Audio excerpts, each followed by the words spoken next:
नमस्कार, आपण पाहताय न्यूज 18 लोकमत. आपल्या सगळ्यांचं स्वागत. मी मिलिंद भागवत. दुपारचे 2 वाजलेत आणि या क्षणाची एक महत्त्वाची बातमी येते. थेट महाराष्ट्राच्या सीमेवरून बेळगावमधल्या हुतात्म्यांना अभिवादन करण्यासाठी राज्याचे आरोग्य राज्यमंत्री राजेंद्र पाटील यड्रावकर हे निघाले होते, पण कर्नाटक पोलिसांनी त्यांना सीमेवरतीच रोखून धरलं. यड्रावकर आणि पोलिसांमध्ये बराच वेळ चर्चा आणि थोडासा वादविवाद झाला, पण अखेर यड्रावकर यांना माघारी फिरावं लागलं. आणि जवळपास 13 लोक ह्या सगळ्या सीमा प्रश्नामध्ये ते शहीद झालेले आहेत. त्यांना अभिवादन करण्याच्या दिवशी सुद्धा गेल्या वर्षी सुद्धा हाच प्रकार घडला, यावर्षी सुद्धा हाच प्रकार घडला. एकंदरीत कर्नाटक शासनाची ही जी हुकुमशाहीची पद्धत आहे ती निश्चितपणे निषेधार्ह आहे. आणि आज खऱ्या अर्थानं महाराष्ट्र एकीकरण समितीचे लोक सन्माननीय आज अमित शहा देशाचे गृहमंत्री आज खरं म्हणजे बेळगावात आहेत, त्यांची भेट मागितलेली होती, पण ती भेटसुद्धा नाकारणं ही अतिशय दुर्दैवी आहे. संयुक्त महाराष्ट्राच्या लढ्यामध्ये सीमा भागातील लढवय्यांनी बलिदान दिलं आणि त्याच हुतात्म्यांना अभिवादन करण्याचा आजचा दिवस 17 जानेवारी. आज बेळगावमध्ये महाराष्ट्र एकीकरण समिती आणि मराठी भाषिकांच्या वतीने सीमा भागातील हुतात्म्यांना अभिवादन करण्यात येतं. आजही सकाळी मोठा कार्यक्रम पार पडला. दरम्यान केंद्रीय गृहमंत्री अमित शहा हे आज बेळगावच्या दौऱ्यावर आहेत. महाराष्ट्र एकीकरण समिती आणि मराठी भाषिकांना दरवर्षी ज्या मार्गाने रॅली काढण्याची परवानगी असते त्या मार्गावर यावेळेला परवानगी देण्यात आली नाही. त्यासाठी गृहमंत्र्यांच्या दौऱ्याचं कारण सांगण्यात आलं. त्यामुळे पर्यायी मार्गाने आज रॅली निघाली. या रॅलीच्या अनुषंगानं बेळगाव शहरात मोठा बंदोबस्त सुद्धा तैनात करण्यात आला होता. दुसरीकडे महाराष्ट्र एकीकरण समितीनं केंद्रीय गृहमंत्री अमित शहा यांची भेट मागितली होती, पण ही भेट शहा यांनी नाकारली. त्यामुळे सीमा भागात काहीशी संतापाची लाट आहे.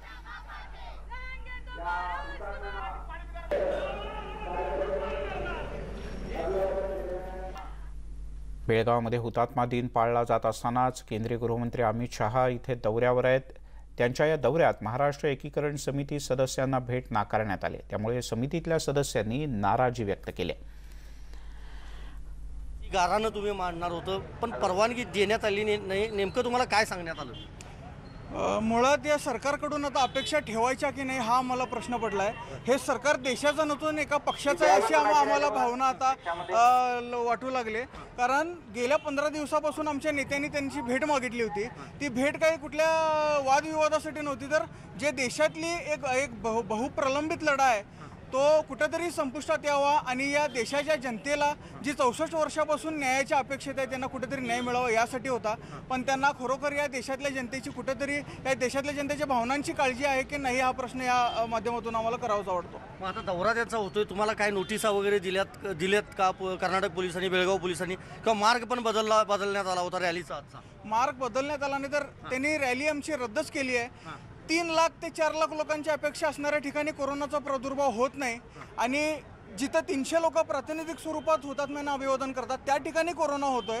हा कोरोना फक्त सीमावासियांना आणि मराठी माणसांसाठीच आहे काय का हे नवीन म्युटेशन भाजप सरकारनं तयार केलंय हे त्यांनी खरोखर जाणून घेतलं पाहिजे.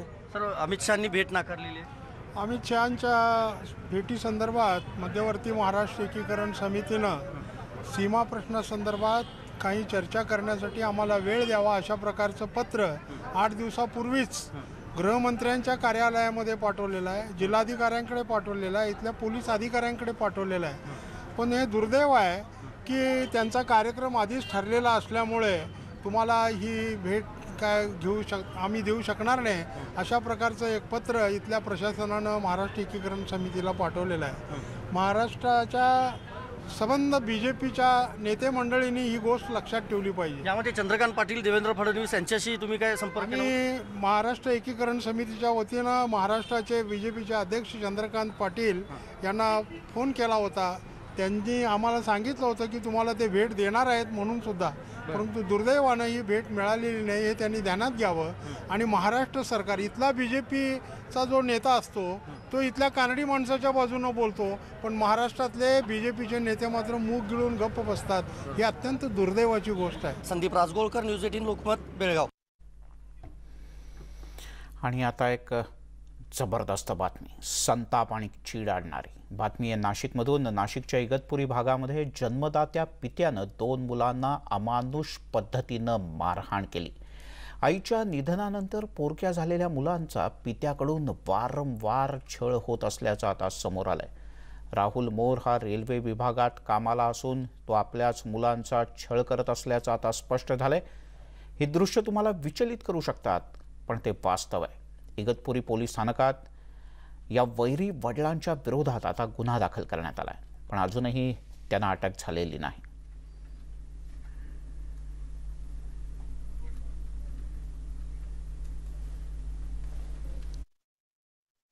पप्पानी लावले आणि पप्पा जास्त मारता.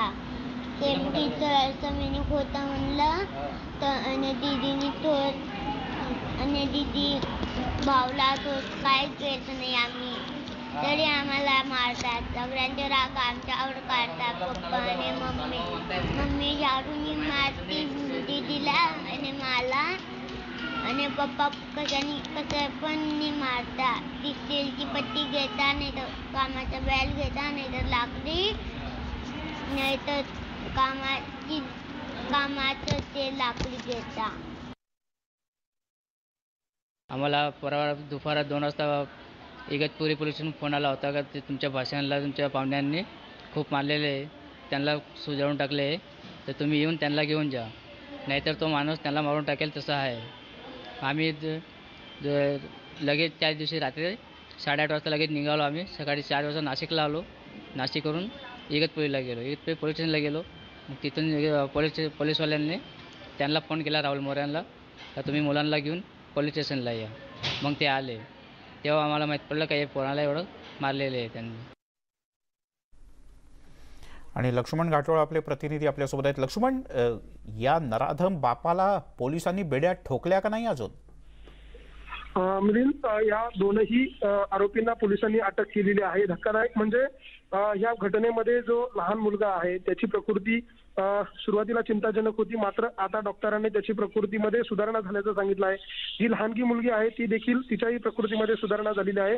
पोलिसांनी या सर्व प्रकरणामधले तो जो नराधम बाप आहे त्याच्यासह ती सावत्र आई जी आहे त्या दोघांनाही बेड्या ठोकलेल्या आहे. त्या दोघांनाही अटक केलेली आहे आणि या दोघंही आरोपितांविरोधामध्ये पोलिसांनी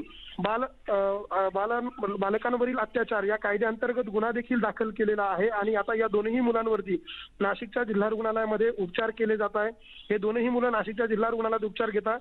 मात्र यामध्ये जी लहानगी मुलगी आहे तिला जास्त प्रमाणात मारहाण झालेली आहे.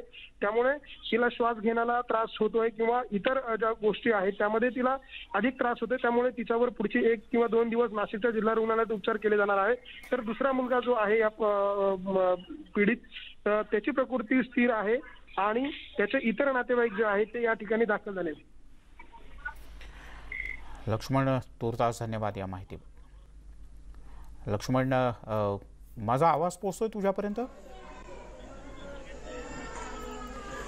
या मुलांना झालेली मारहाण, त्यांना दिलेले चटके, बळ, हे सगळं अत्यंत संतापजनक अशा प्रकारचं आहे आणि ही थेट दृश्य आपण पाहतो आहोत.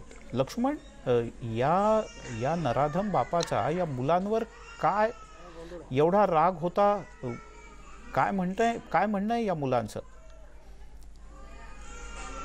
लक्ष्मण, माझा प्रश्न असा आहे की या नराधम बापाचा या मुलांवर का राग केली? पप्पांनी का मारलं त्याला तुला? असंच काय कारण नसताना आम्हाला काही माहिती नाहीये. कुठे कुठे मारहाण केली? कशाने मारायचे तुला? ते आम्हाला स्टीलची पट्टीने पाठीला इकडं खांद्याला, इकडे पोटात, छातीच्या वर,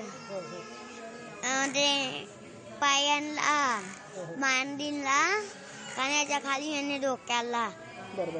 ही तुझी दीदी झोपली आहे, तिला कशाने चटके दिले त्यांनी? कशाने मारहाण केली दीदीला? पण दीदीला पण स्टीलची पट्टीने आणि ते ना चालू गॅसवर तिचा हात ठेवला. कोणी ठेवला तिचा हात चालू गॅसवरती? पप्पांनी. आणि स्टीलची पट्टीने तिचा एक हात कापला पण. मग तू कोणाला सांगितलं नाही का तुला मारहाण झाली वगैरे असं? तू घरात किंवा आजूबाजूला कोणाला सांगितलं? आम्ही कोणाला सांगितलं नाही. ज्या दिवशी एक दिवस असा आवाज बाजूवाल्यांकडे गेला तर त्यांनी पोलीस कंप्लेंट केली.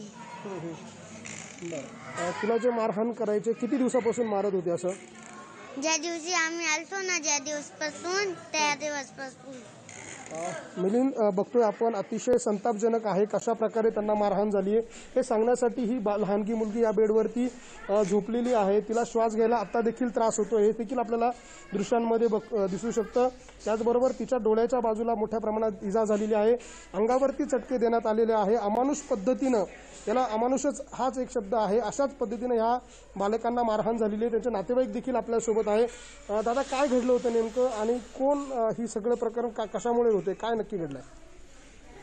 ते आम्हाला दुपारी 2 वाजता फोन आला होता इगतपुरी पोलीस स्टेशनमधून की तुमचे भाषे आहे त्यांना त्यांच्या वडिलांनी खूप मारले, त्यांचे डोळे काळे केले, सुजले पूर्ण एकदम, त्यांना चटके पण दिले ने पट्ट्याने सुद्धा मारले, त्यांना बेल्टने मारले आणि स्टीलची पट्टी येते की आपली स्केल ते सुद्धा त्यांना मारले असे आम्हाला पोलिसनी सांगितलं. आणि तुम्ही लवकरात लवकर इथे या आणि हे मुलं तुम्ही तुमच्या ताब्यात घेऊन जा.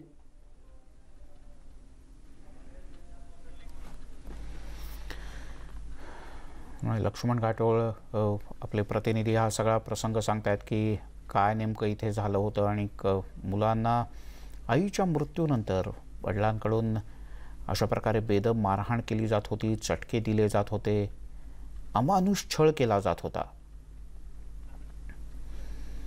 अपेक्षा आहे की या दोषी बापावर आणि संबंधितांवर कठोर कारवाई करतील पोलीस. वळूयात पुढच्या काही बातम्यांकडे. कोरोना लसीकरणासाठी केंद्राचं उत्तम सहकार्य मिळत असून सर्वसामान्यांना ही लस मोफत द्या अशी मागणी केली आहे राज्याचे आरोग्यमंत्री राजेश टोपे यांनी. काल झालेल्या व्हिडिओ कॉन्फरन्सिंगमध्ये टोपे यांनी ही मागणी केंद्र सरकारकडे केली. यावेळेला बोलताना टोपे यांनी शनिवारी लसीकरणाच्या दरम्यान कोविन ॲप स्लो झाल्याची देखील कबुली दिली. ॲपमुळे तांत्रिक अडचण आल्याचं त्यांनी मान्य केलं. मंगळवारपासून लसीकरण पुन्हा सुरू होईल अशी माहितीही त्यांनी दिली. येत्या काळात 6 कंपन्यांची लस उपलब्ध होऊ शकते असा आशावादही त्यांनी व्यक्त केला. तसंच ही लस काही काळानंतर बाजारातून लोक थेट विकत सुद्धा घेऊ शकणार आहेत याची शक्यता सुद्धा चर्चिली जाते. सूचनेप्रमाणे माझी एकच अपेक्षा आहे की सर्वसामान्य गरीब माणसांना सुद्धा त्यांनी लसीकरण मोफत करावं असं स्पष्ट काल मी VC मध्ये मांडलं. महाराष्ट्राच्या वतीनं एकमेव मी मंत्री होतो की पूर्ण देशामधल्या सगळ्या स्वास्थ्य मंत्र्यांच्या VC मध्ये मी हा प्रकर्षणी शब्द मांडला की आपण माननीय प्रधानमंत्री आणि माननीय स्वास्थ्य मंत्री दोघांनी या सगळ्या वॅक्सिनेशनचा संपूर्ण खर्चही सोसावा आणि वेळेत आम्हाला वॅक्सिनही उपलब्ध करून द्यावं. उशिरापर्यंत कोविन ॲपमध्ये अत्यंत मोठे प्रॉब्लेम्स होते, इश्यूज होते. म्हणजे काय होतं तर अत्यंत स्लो चालत होतं कारण देशभरामधून त्या सगळ्या त्याच्यावर कदाचित लोड असेल.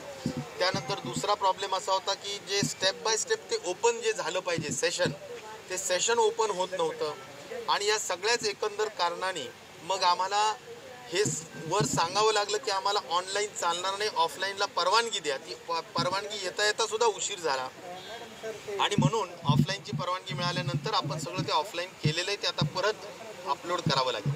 मुख्य उद्देश एवढाच मला सांगायचा की पहिला दिवस होता तरी 65% लोकांनी उत्स्फूर्त प्रतिसाद दिलेला आहे. तेव्हा ही लस मोफत मिळावी अशी मागणी राज्य सरकारच्या वतीने आणि राज्यातल्या जनतेच्या वतीने ही केंद्राला करण्यात आली. आता बातमी शेतकऱ्याच्या दुःखाची. टोमॅटोचे दर कोसळल्यानं उत्पादक शेतकरी आर्थिक संकटात सापडले.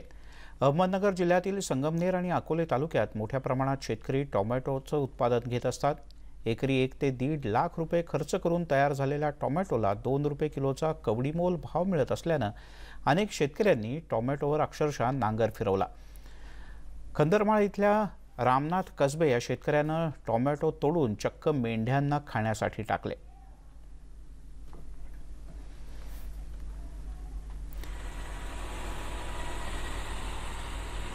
तिकडे मनमाडमधून बातमी आहे. कांद्यापाठोपाठ भाजीपाल्याच्या भावात सुद्धा मोठी घसरण झाली आहे. सर्वात जास्त दर घटले ते कोबीचे.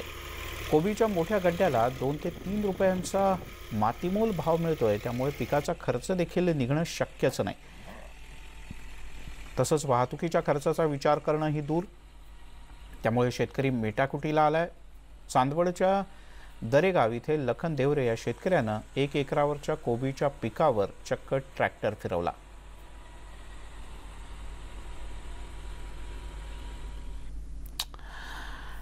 वळूयात पुढच्या बातमीकडे. पंतप्रधान नरेंद्र मोदी देशाच्या विविध राज्यांना गुजरात जिल्ह्यातल्या केवडियाला जोडण्यासाठी प्रयत्नशील होते आणि अखेर त्याला यश आलं. 8 गाड्यांना एकाच वेळेला हिरवा झेंडा दाखवण्यात आला.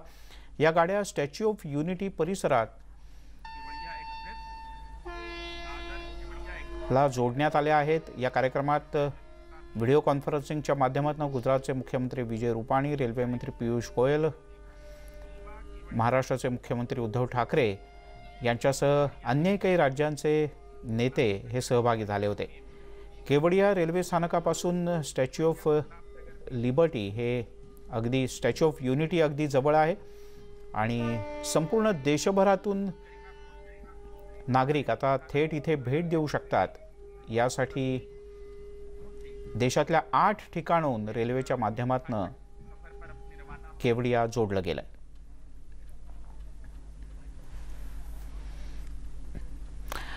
आणि आम्ही आजचा खास कार्यक्रम बायजूस यंग जीनियस कार्यक्रमाबद्दल आता सांगणार आहोत. यंग जीनियस मध्ये आज भुवनेश्वरच्या मेघाली मालविका स्वाईची कहाणी दाखवली होती. या कार्यक्रमात आल्यानंतर तिचा अनुभव कसा राहिला हे जाणून घेऊया.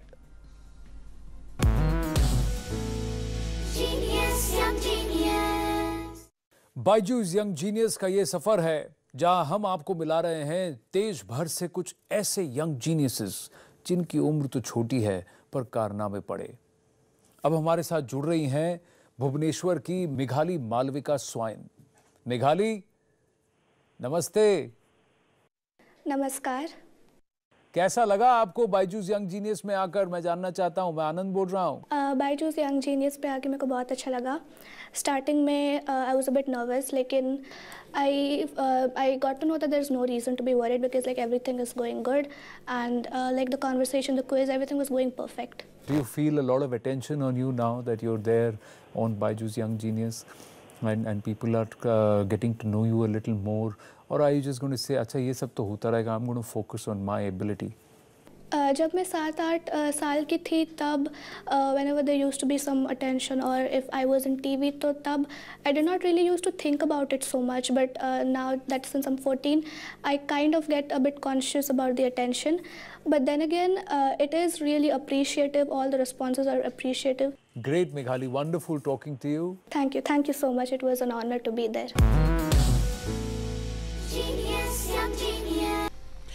आपण पाहताय न्यूज 18 लोकमत. नगरमधील जामखेड इथून पुण्याला जात असलेल्या एसटीला दौंड इथे अपघात झाला. गिरीम फाटा परिसरात ही एसटी बस रस्त्याच्या कडेला कलंडली.